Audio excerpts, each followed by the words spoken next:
Happy New Year. I don't know about you guys, but I got this gift again this week. I just got better, and all of a sudden a kid comes home, I think, a little Peachtree dish, and gave me a cold again. So here we are.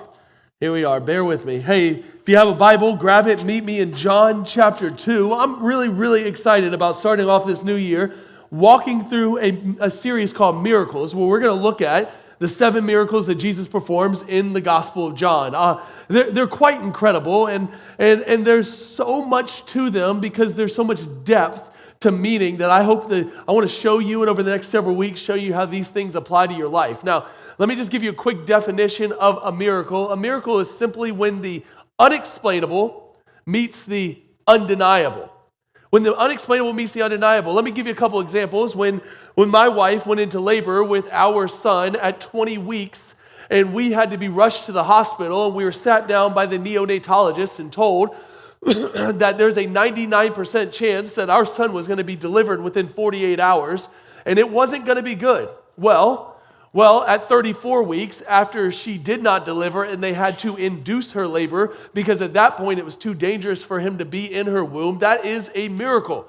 The doctor said it was a medical miracle that was unexplainable, and yet it is undeniable. How about this one? This one for you baseball fans, a Yale physicist named Robert Adler decided that he was going to do a study on the statistical probability of hitting a 90-mile-an-hour fastball. Now, this study's a little old because we know that people hit 100-mile-an-hour fastballs now, but here's what he said.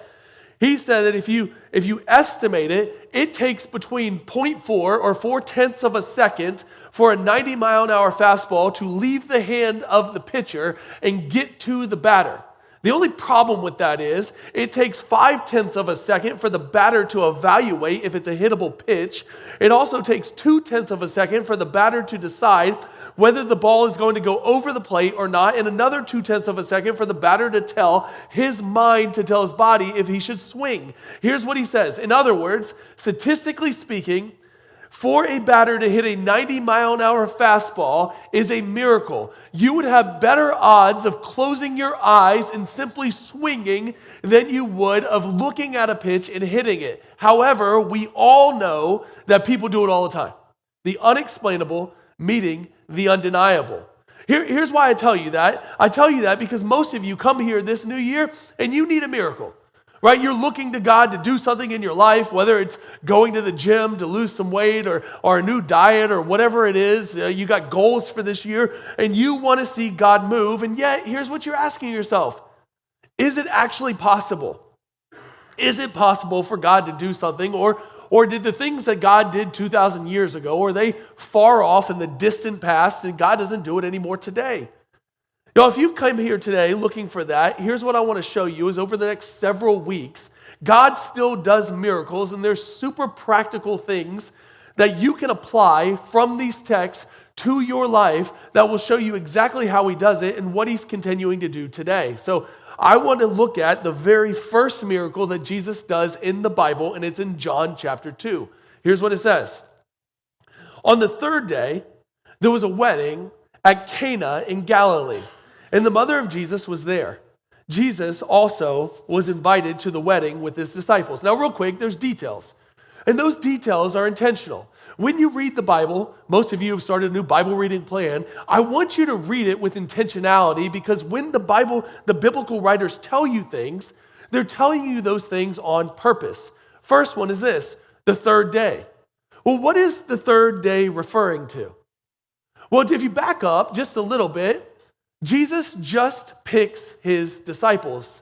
He actually only picks 5 of them by this point. Those 5 go to the wedding. If you need a little Bible trivia, it's John, Andrew, Peter, Philip, and Nathaniel. Those 5 disciples start Jesus' public ministry with him. John the Baptist has just declared, "Behold the Lamb of God who takes away the sins of the world." The third day would have been the third day of Jesus' public ministry. So Jesus is 30 years old at this point, and he's beginning his public ministry. Now, I've told you this before, but numbers matter in the Bible, right? Think about the number 3. What happened on the third day? Jesus rose from the dead on the third day. What Jesus is showing you right here in this miracle is that he is about to start something new. He's about to do something incredible. Just like on the third day, he brought new life. And right here at this wedding, he's going to show you that he's doing something new again. Now, here's the other thing that I love about this. Sometimes it just takes time, doesn't it? If you think about that, the third day is not the first day. Jesus didn't come right out of the womb doing ministry. Y'all, sometimes it just takes time. I've told you this before, but this is the same thing in every single story of the Bible. Things don't just happen automatically. All right, now, here's the other detail. Cana in Galilee. Well, Cana was a city about 9 miles north of Nazareth in the province of Galilee, which would tell you that this was somewhere close to Jesus' hometown, which means that this was probably the wedding of one of Jesus' close friends. That's why Mary was there. And the disciples, those 5 disciples, are the guests of Jesus. That's why they're all there. Now, here's a question for you. Have you ever wondered, where's Joseph? Good question, right? Like, where's Daddy? Joseph's not there. Most scholars believe that by this point in Jesus' life, Joseph is probably dead. We know that because at the end of Jesus' life, if you remember when he's on the cross, what does he do with Mary, whom he took care of? Jesus looks at Mary and he gives her to the care of John, which tells you that Joseph is not there. So Joseph is probably not around at this point. He's probably dead. So Jesus, with his mom and his brother and his disciples, are at this wedding, and weddings are a big deal. Y'all, weddings are still a big deal. But they were even a bigger deal back then. Weddings probably took place on a Wednesday, and they lasted for over a week, and they were these elaborate, long celebrations. The only thing that I can compare it to today is if you've ever seen an Indian wedding. I've been to India several times, and you see an Indian wedding, and it is like, man, they put their entire inheritance in it. It was the happiest time of their lives. It was the one time where all their family and friends had come together. They had spent so much money, probably too much money, on entertainment, and it was probably the bride's dream come true. Again, not much different than today, right? We spend an exorbitant amount of money on weddings. Brides have been thinking about this day their entire life, and everything mattered. So when Mary and Jesus are at this wedding and the wine runs out, that's a big deal. It is such a big deal. Matter of fact, Jewish law stated that the groom who paid for the wedding back then could be sued if the wine ran out at the wedding. That's how big of a deal it was that they had to entertain people. So when the wine runs out, it's a big deal. Now, I don't have time to get into this, but let me just say this really quickly because I know some of you are probably thinking it. Was it real wine? The answer is yes. Okay? Anybody that tells you otherwise is stupid. The reality is it was real wine. However, the wine is not the point. Wine in the Bible always represents joy. So when you translate this, you could actually translate it joy. The joy had run out at the wedding, and that is a huge problem. Verse 3. When the wine ran out, the mother of Jesus said to him, "They have no wine." Houston, we got a problem. Now, I'm a pastor, so I've officiated a lot of weddings over the years. And every time you officiate a wedding, you realize it is a really, really, really big deal. And if something goes wrong, we got a problem. Matter of fact, over the years, there's 2 weddings that stand out to me that I'll never forget. One of them happened while I was pastoring a church in Durham. We were at this old church, and the wedding started, and we're all standing here. The bride and groom are down here. And you ever get those alerts on your phone, like that there's a tornado warning? Well, this alert went off one after another for about 20 minutes. And it didn't matter if you silenced your phone. It was for like 20 minutes. It got to the point where it was so comical that we just all had to laugh. The other one that I'll always remember is Allison and I were in Baltimore, and I got the opportunity to officiate a wedding for a West Point grad military Army officer. Okay, so like this is the pinnacle of like all of his groomsmen are in their dress with their sabers, and it was amazing. So we're all getting ready to go out in this luxurious, beautiful, exuberant wedding, and we're backstage, and all these groomsmen are put together, and they're in their dress nines, except for the brother who was the best man. Y'all, he had to have played a part on Wedding Crashers, okay? So we're back there, and he's got his suit on, and I ask him, hey, buddy, do you got the rings? And he starts pulling out natty lights from his suit. I don't know how he had so many beers in his pockets, and he's like, uh-oh, I don't have the rings. And we had to delay the wedding for him to go get the rings, and it was a problem. It was a real problem. So you can only imagine that these things mattered. Verse 4. And Jesus said to her, woman, what does this have to do with me? My hour has not yet come. His mother said to the servants, do whatever he tells you. All right, really, really, really odd exchange, right? But what you have to understand is that Mary is mortified. Like any mom would be. She's looking out at this wedding and she's like, yo, like this is a big deal. These people have spent their entire life savings for this one moment and the wine has run out. Not only that, something that she knows who Jesus is. Right? She was there when the angel Gabriel had visited her and told her that this baby in her womb was going to be the savior of the world. And she had waited 30 years for this moment. She waited for Jesus to reveal himself, and she's sitting there thinking, I know that he can do something about this. Again, think about that. Mary waited 30 years. 30 years for this person that she knew was the Son of God to reveal himself. And again, I think you got to think a little deeper than this. Mary probably lived with a whole lot of shame in her life because everybody around here was judging her. Even though she told people that this is the Messiah, they're like, yeah, we know that you and Joseph, probably had a baby before you should have. And she's like, no. And she held on to this for 30 years. And y'all, some of you can't wait 5 minutes for a miracle. Y'all, we live in such an instantaneous culture that we don't realize that God's timing is rarely our timing.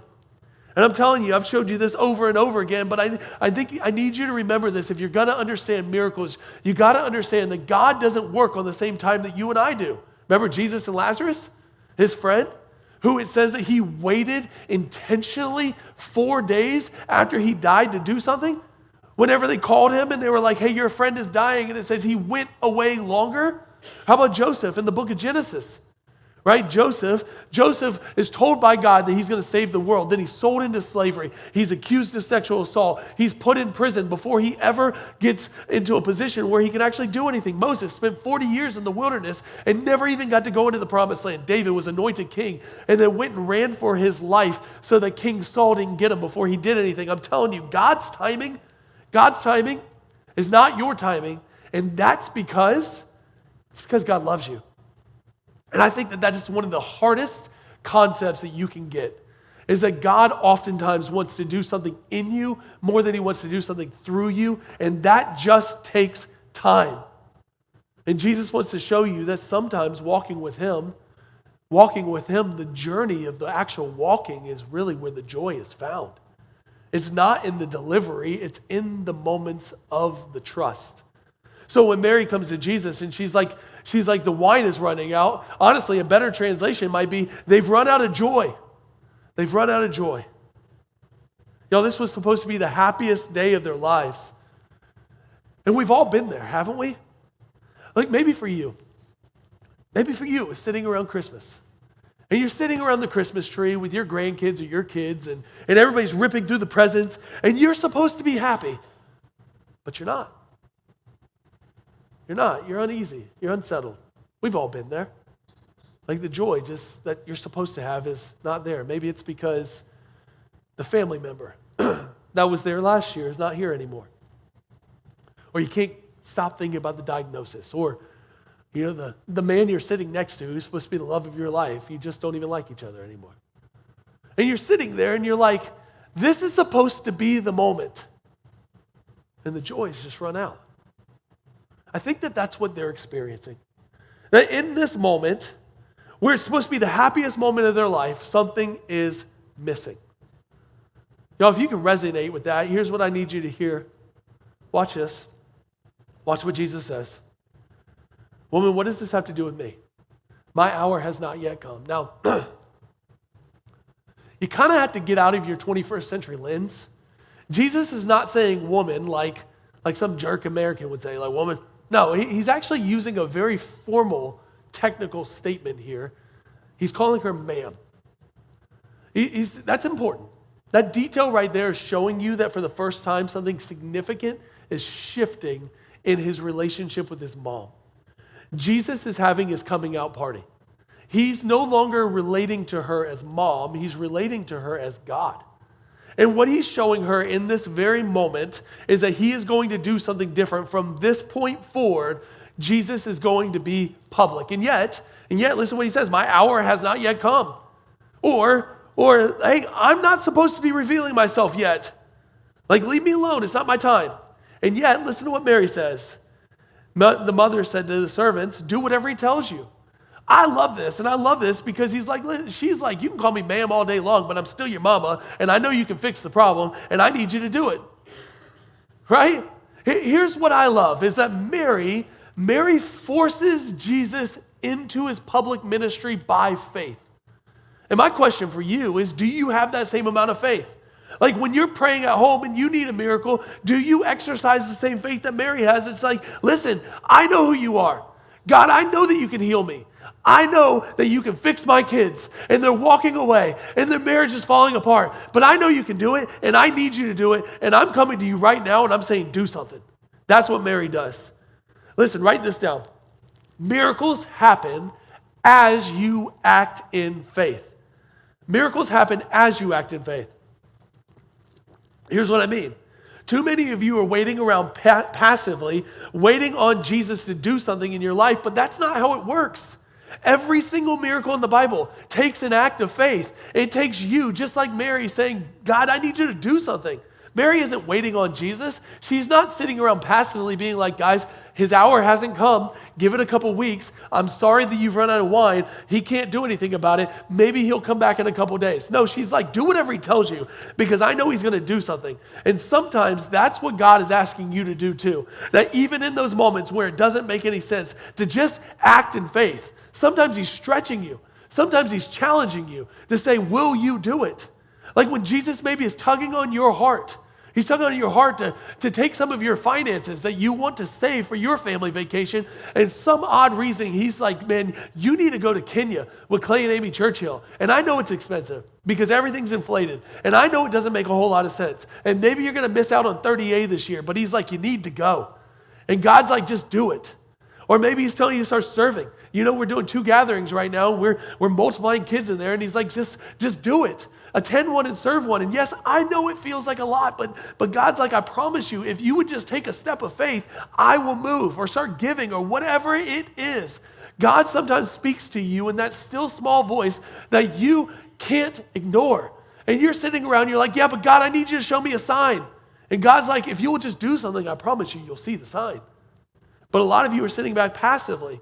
But I'm telling you, miracles tend to be on the other side of obedience. That's how it works. If you get anything from this message today, write down what Mary said. Do whatever he tells you to do. That's it. Whatever Jesus asks. What if your resolution this year was simple obedience? She didn't know what Jesus was going to do. She didn't know what Jesus was going to ask. All she said was, hey, listen, whatever he tells you to do, no matter how crazy it is, no matter what it feels like to you, just do what he tells you.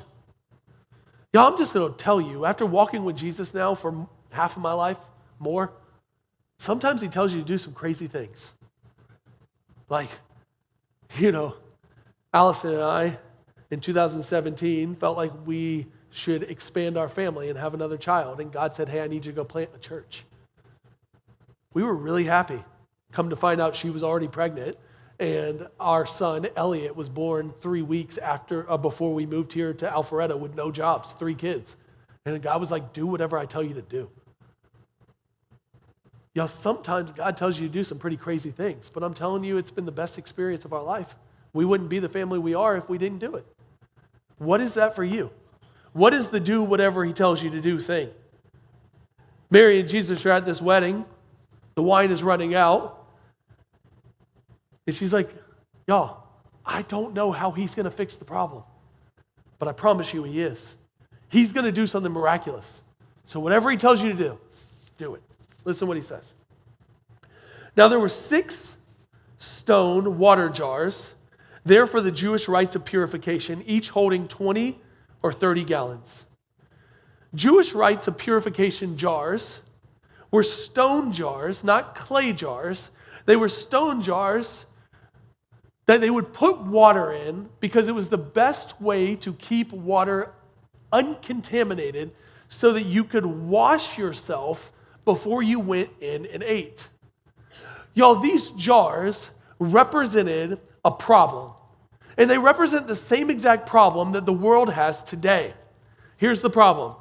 You can clean up the outside of your life all day long, but you can't clean up the inside. You know what I'm talking about?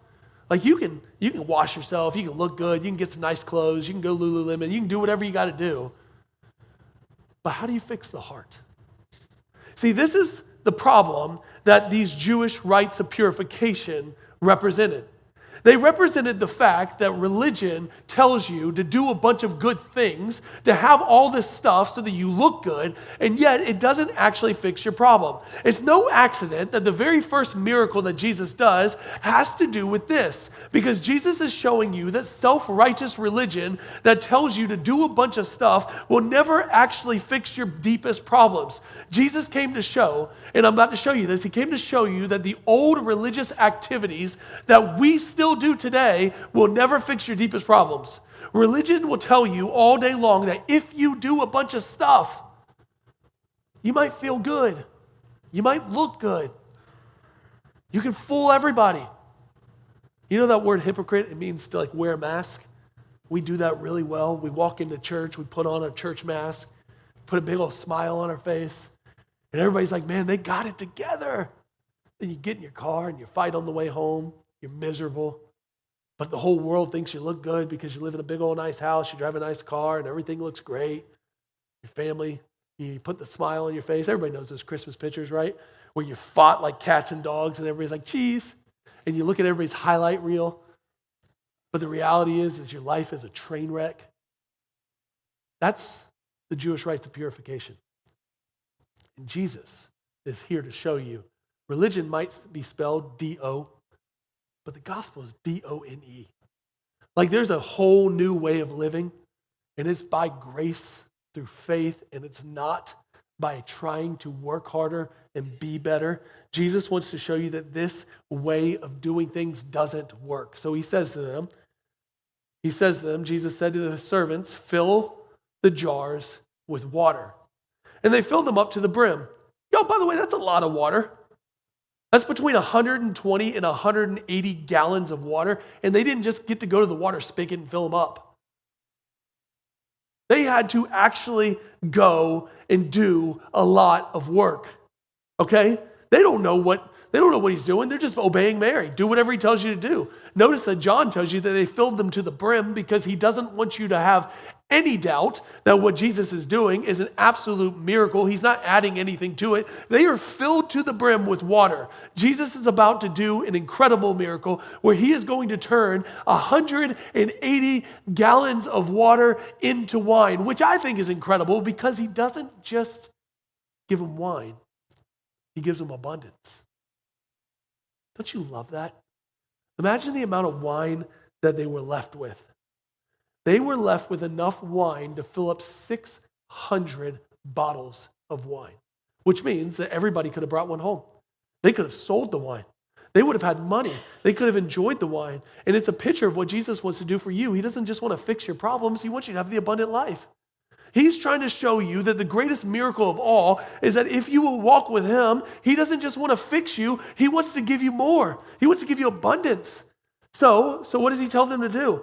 Verse 8, he said to them, now draw some out and take it to the master of the feast. What did they do? So they took it. Can you just imagine for a second how much faith these servants had to have had? These servants take water out of the nasty purification jars that people were washing their dirty hands and feet with, drew water out of it, took it to the master of the feast, and gave it to him. Simple obedience. That's all it was. They saw a miracle because they decided that they were going to do whatever crazy thing that Jesus told them to do. And watch what happened. When the master of the feast tasted the water now become wine, he did not know where it came from, though the servants who had drawn the water knew. And the master of the feast called to the bridegroom, and he said to him, everyone serves the good wine first. And when the people have drunk freely, then the poor wine, right? Like, hey, they're all drunk, give them the bad stuff. But you have kept the good wine until now. If I'm honest, this seems to be a really, really, really weird miracle to start off Jesus' ministry with. But it's not. Because weddings are a big deal. They're a big deal in the Bible. Did you know that the Bible opens up with a wedding between Adam and Eve? Did you know that the Bible ends with a wedding between Christ and his church? And the very first miracle of the Bible is a wedding. Why? Well, because I think that God wants you to know that his kingdom is filled with joy. That walking with him is actually a joyous experience. There are three things that we learn from this first miracle that I want to show you that I think are practical and can change your life. Here's number one. Jesus came to restore joy to the world. Remember I told you that wine actually represents joy in the Bible. Check out the first couple of Bible verses. Psalm 104, 14. You cause the grass to grow for the livestock and the plants for man to cultivate, that he may bring forth food from the earth and wine to gladden the heart of man. Isaiah 55:1. Come everybody who thirsts, come to the waters. And he who has no money, come buy and eat. Come buy wine and milk without money and without price. How about Judges 9? But the vine has said to them, shall I leave my wine that cheers God and men and go hold sway over the trees? When you see wine in the Bible, it's representative of joy. So the very first point of the very first miracle is that God wants to bring joy back to your life. Y'all, here's the point. At some point in your life without Jesus, the wine is going to run out. See, a lot of you, especially in this new year, a lot of you are pursuing pleasures that they seem fun at the moment. And yet, let me just tell you, as intoxicating as they feel, it is going to run out. I'm just telling you. Like as you chase the intoxicating feeling of pursuing a career, and you're living for the moment, and your workaholism is moving in this direction, and you're making more money, and you're getting more bonuses, and things just seem to be amazing, you're going to get to the top. And you're going to realize that the wine ran out. I'm telling you because I've had that conversation with a lot of different people. Ask Jim. He'll tell you. Then you can climb the corporate ladder of success your entire life, get to the top, and realize it was leaning up against the wrong wall the entire time. I remember in college when I played quarterback, Division I school, and I was starting and had everything that you would ever think that you would ever want. Partied like a rock star. And just thought that this is the pinnacle. The only problem with getting to the top of that was I realized quickly how empty it was. And none of it really mattered. And I was more miserable every time that I went out. Then I would go out and do whatever I did, and I would come home and be like, there's got to be more to life than this. The wine runs out, and you're more depleted than you were before. You know, the American dream is fun for a while. Sin is fun for a while, but at the end of it, it kills you. Endless vacations and the next hot car. I'm telling you, none of that stuff is going to deliver on what it should. And honestly, that's what they found at this wedding in Galilee. They had lived for the moment. Everything was good for a time. And at that very moment, they realized that there's got to be more than this. The joy had run out. But notice that Jesus doesn't just fix their problem. He gives them abundance. And that's the point. The picture is that Jesus wants to give you abundant life. He's not just concerned with getting you to heaven. He's concerned with the life that you live. The reason why I wanted to start this series in January is this. I want you to know that walking with Jesus really is sweet. I'm just telling you, man. My life is way better today than it could have ever been because of him. It said John 10:10. The thief comes only to kill, steal, and destroy. And by the way, that's the game plan of Satan. He just wants to kill you. And he's not dumb. He knows the way to kill you is to lure you in to make you think that there's actually life there. But I came, Jesus said, that they may have life and have it abundantly. I wish that everybody would know this, but walking with Jesus, something happens over time. It gets deeper and sweeter over time. That there's joy for your soul. And it doesn't just happen once. It's like every single day, he is filling you up with increasing joy and trust as you walk with him. There's a story. There's a story about a dad who goes down to Florida with his two kids. And so I grew up in Florida. And one of the things we tell our kids every time we go to Florida is no matter what, if you see water, don't go by it. No matter what. Because there's probably something in there that can kill you. So he goes to Florida with his two kids and he's like, hey, listen, no matter what, don't go by the water. Well, his kids listen about as good as mine do. So they went by the water. They're playing tag. And they're running around playing tag like little boys do. And the little boy starts chasing them, and they run down the dock. And as they get to the end of the dock, one of the sons moves out of the way so he doesn't get hit, and the boy falls into the water. So the brother runs as fast as he can and goes and gets dad. And he's like, Dad, Johnny fell in the water. And dad runs outside because Johnny can't swim. So the dad, this is frantic, y'all. Like, I can't imagine. Have you ever lost a kid, right? We lost Elliot one time. We lost him at a lacrosse tournament, and it was storming outside, and there's no fear like losing your kid.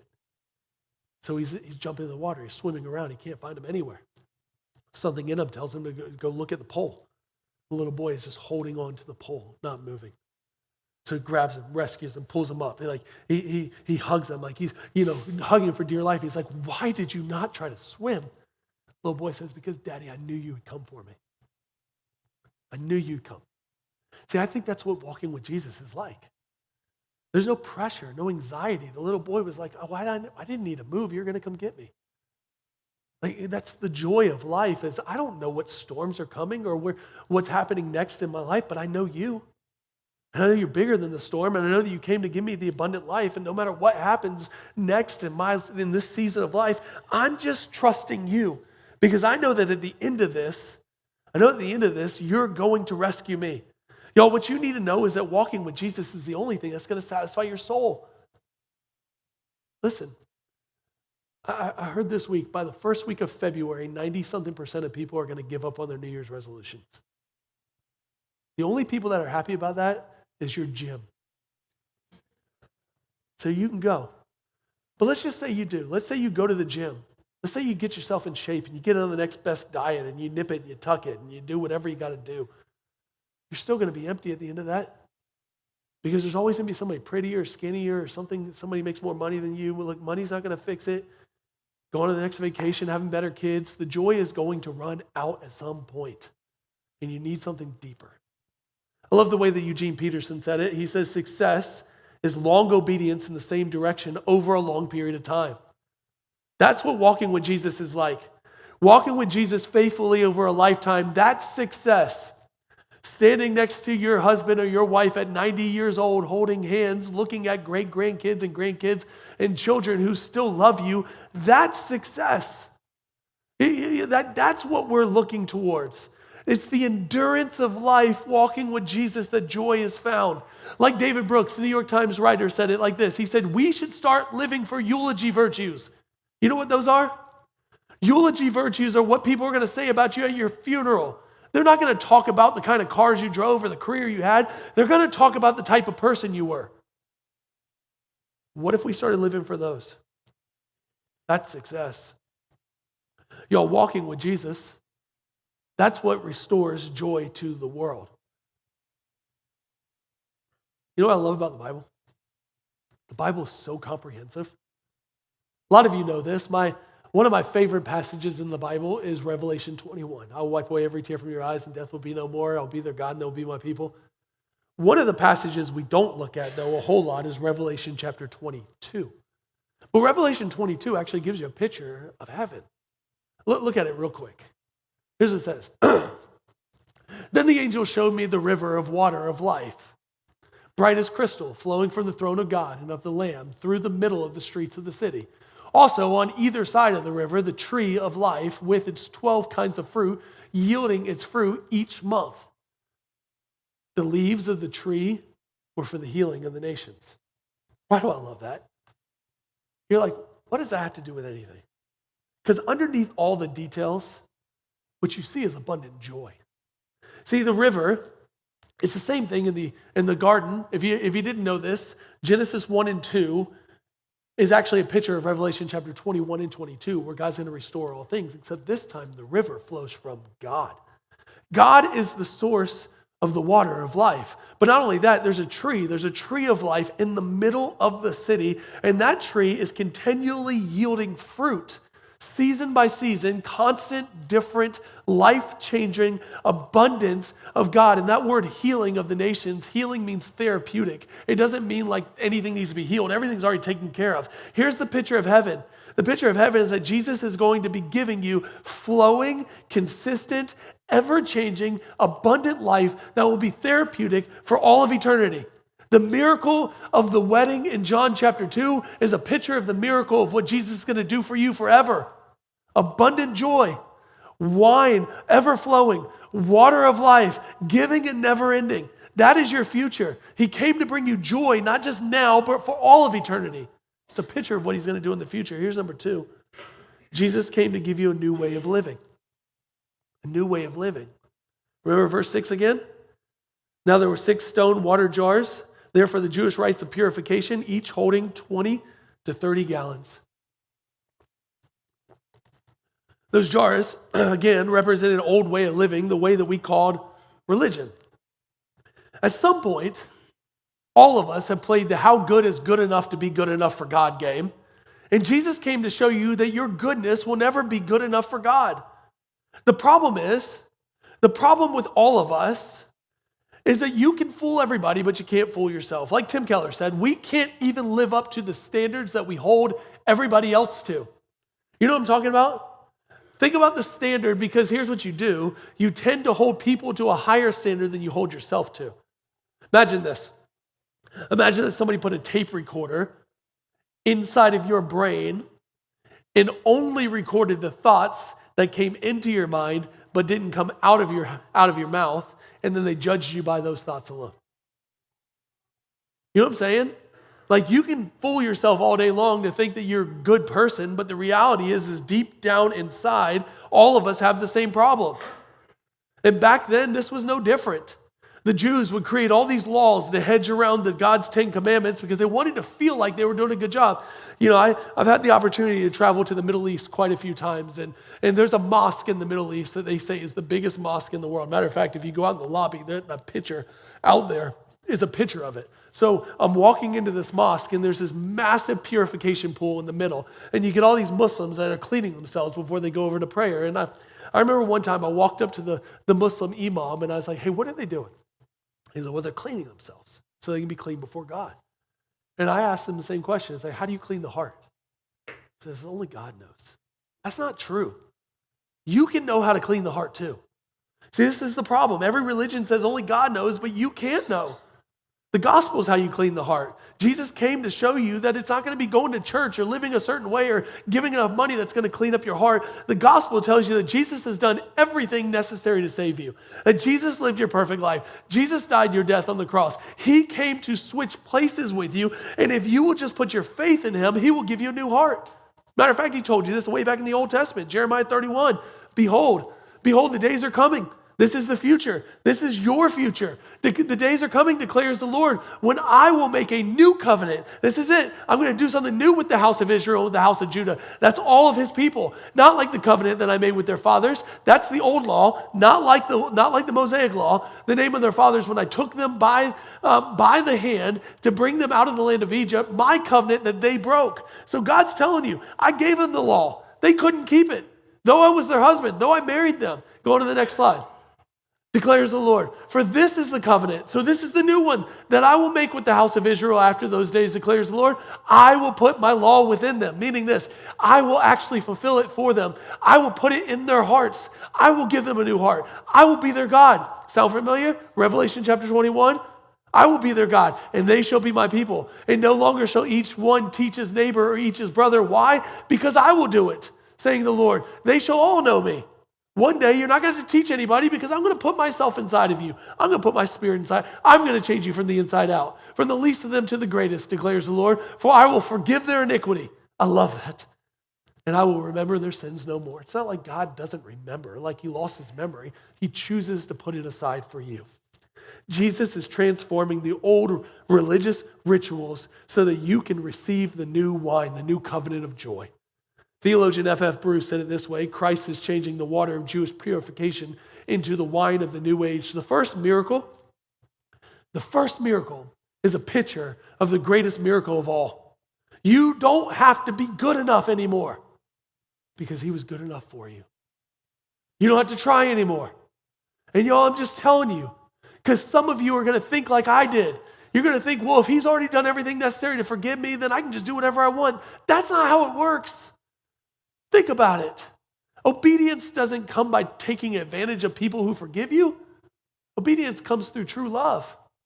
When you know you're fully loved and secured, you don't just walk around doing whatever you want. No, you rest in the fact that you're fully secure in who God made you to be. And that's joy. Verse 7, Jesus said to the servants, fill the jars of water. And they filled them up to the brim. And he said to them, now draw some and take it to the master of the feast. So they took it. When the master of the feast tasted the water, now become wine, and did not know where it came from, though the servants who drew knew where the water came from, the master of the feast called to the bridegroom, and he said, everyone serves the good wine first. And when the people have drunk freely, then the poor wine. But you have kept the good wine until now. Number 3, God saved the best for last. This might be my favorite part. Walking with Jesus is like fine wine. It just gets better over time. See, the lie of our culture is that life gets worse as you get older, right? As if like you peak in your prowess at 20. That's what a horrible way to live. And not only is it a horrible way to live, it's just not true. The longer you walk, the deeper commitment and contentment you get, the sweeter life gets. Now, I don't know this yet because I'm not a grandparent, but I've heard that those are the sweetest years. I've heard that sometimes when you get a little older and you get to watch kids, but you have none of the responsibilities over them, that's really the sweet times. See, I think most of you believe the lie that following Jesus is kind of like an endless life of boredom. But it's not. I've been with my wife now for, 17, 18, something like that years. And there's something sweeter that happens in our relationship the longer we're together. I love her more today than I've ever loved her. I think she's more beautiful today than the moment she walked down the aisle to marry her. And that kind of stuff doesn't just happen. It takes time. And I think walking with Jesus is the same way. I'm on year 9 of my Bible reading plan. I think of walking through the Bible verse by verse every year. And I'm just telling you, after doing this for 8 or 9 years, it's like it comes alive in a different way. Like I see the details in God's love in a way that just wasn't possible the first year. And I think what he's trying to tell you is just keep going. The wine gets better. The life gets better. Jesus opened up his public ministry with a party with wine because he wants you to know that walking with him is an experience of joy. And that's what life, you know how I know that? You ever look at those older couples who have walked with Jesus for years and you're like, I don't know what they have, but I want it. And then you look at the guy who experienced everything in his 20s and his life looked great, and then he's miserable in his 40s and he's divorced for the 3rd time, and you're like, dude, I thought you had it all together. I'm telling you, don't buy the lie. The wine gets better as you walk with him faithfully over time. Verse 11. This was the first of the signs that Jesus did at Cana in Galilee. And he manifested his glory, and his disciples believed him. Here's what I want you to know over the next several weeks. Miracles happen today just like they did back then, but they all have a purpose. Every miracle is pointing to a greater miracle. Every miracle is a sign that points to a greater sign. Jesus didn't turn water into wine because they needed more wine. He turned water into wine so that they could look up him and worship, so they would be in awe. I don't know what you need this year, but here's what I know that Jesus wants you to do. He wants you to look to him for real joy in life. He wants you to say, God, you are enough. That the real joy, the real response is that Jesus came to give you life. So every one of us has a response. Maybe for you, your response needs to be like Mary. Mary went to Jesus with the horror saying, Jesus, the joy is running out. And I need you to step into the gap of my life. Maybe that's you. Maybe today, in January 5th, you need to look to Jesus and you need to say, hey, I've tried it, and the joy is running out, and I need you to step into the gap. Maybe for you, you need to be like the servants.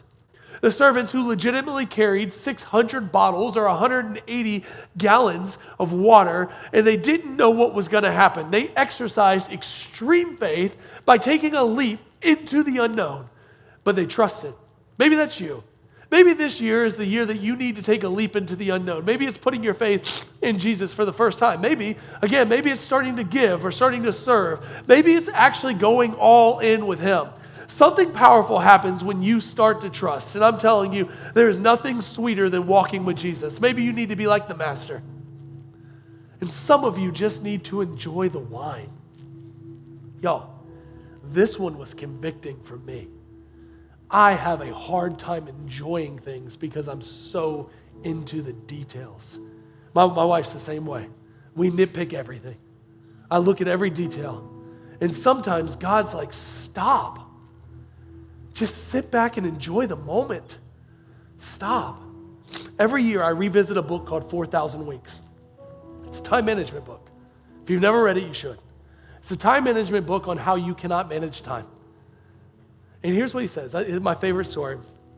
He says whenever they had a baby, they went to the pediatrician about sleep training their baby. And the pediatrician says, you need to cry it out, let him cry it out, all this stuff. And he says, you know the problem with that is? It's so dang enjoyable holding my child. And I'm never going to get to do it again. And I just needed to enjoy the moment. What if that's what you need to do this year?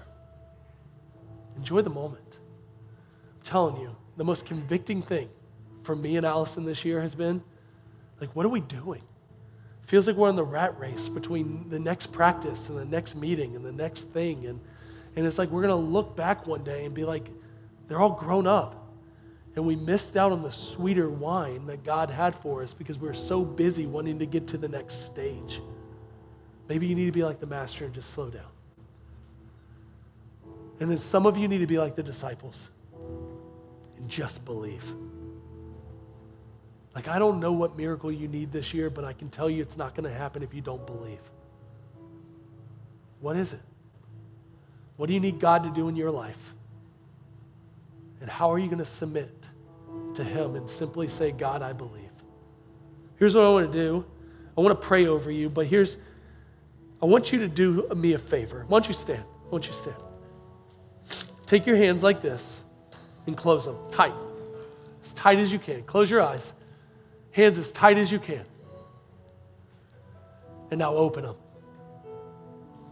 Whatever was in those hands, I want you at this moment to release them to God. And I want you to say, Jesus, I believe. And I believe that whatever you want to put in these hands is better than the things that I'm holding on to. And God, I'm asking you to do a miracle in my life this year. And fill in the blank. Whatever that is. Whatever that miracle is, ask him now. Father, I pray you would do it. In Jesus' name, amen. Why don't you respond in worship with us now?